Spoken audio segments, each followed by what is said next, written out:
I've been talking a lot lately about audience analysis, and it's a beautiful thing.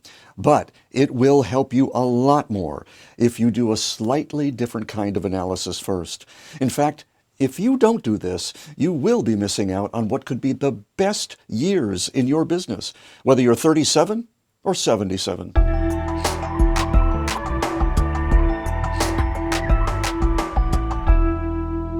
Tabloid TV and internet gossip thrive on the misery of the screwed up lives of the rich and famous. Life can be almost unbearable for those who have gone too far down the money road. It's a horrible mirage because there is no money road. Money is just a form of energy exchange. Get your energy focused in a certain direction and the money follows. If you look back on your own life, I bet the good times had nothing to do with how much money you were making or how many people you could boss around. They probably had to do with who you loved and the moments you shared. Even in this moment right now, you could probably just sit back and take it easy if you were only built that way. But there's still more you want to accomplish, I imagine. You just don't want to do it the same way you did before. Like, instead of running a real estate empire with 32 branch offices, you might want to focus on a high-end concierge service in a single location.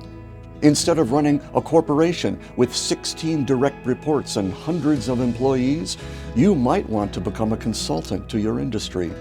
Or you might even want to start a passion project, the one you've been putting off since you changed your major in college.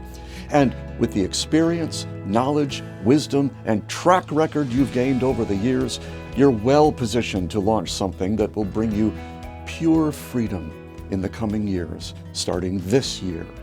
Here's what I mean by freedom, and these are just my choices. And even though they are my choices, the day doesn't always go the way I expect.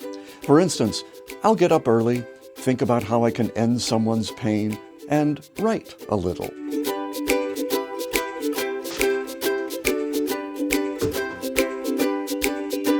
Then I'll have coffee with the wife out on the deck.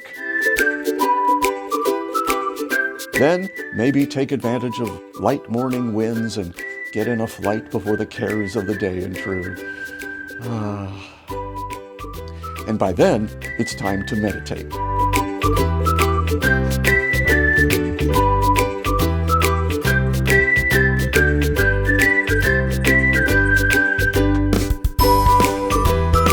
Then work until noon, have lunch, think about how I can serve somebody, go back to work or maybe back to the airport if the weather is really nice.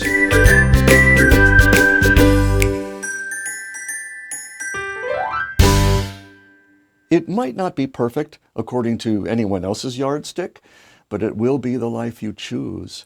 The main point is that you don't have to be a billionaire to enjoy a more lifestyle-oriented business where there's no employees to supervise, no big launch partners to satisfy, no records to break, nothing to do but feed the content machine and serve your customers. And all that can be done in half the hours most believe are required. Of course, it takes some time to get this up and running, and you need to pay attention to the automated pipeline in case it starts springing leaks. And you can start anytime, because no matter your age, you don't have as much runway left as you may think.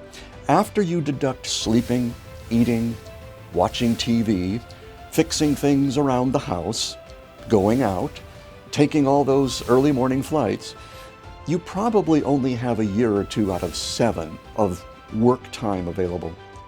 Why not build a system around it that lets you spend all the rest of that time the way you really want to? That just takes remembering why you're here. And that brings us to a kind of analysis we all need to do periodically. It's called you analysis, which is answering just 3 questions. 1, out of all the things you can deliver, what does your audience really want? It's usually not what you thought at first. It's usually something much more basic. 2, what stories am I telling myself that make me believe I can't deliver that? A belief here is just a story you've been telling yourself for a long time. It may not be entirely accurate. And 3, how do I want to spend my remaining days on this planet? even though they might not all be exactly what you expected. Write out your answers. Take plenty of time with this. Sit with it. Try to keep your thoughts quiet and listen for that calm little voice most people ignore. Because the who that brought you to this point is probably not the one who can get you all the way to your happy place. There's likely to be new technology involved, new selling processes, or new ways of packaging up your gifts. This will require more of the real you, not just more strategies. And that will take some courage to face.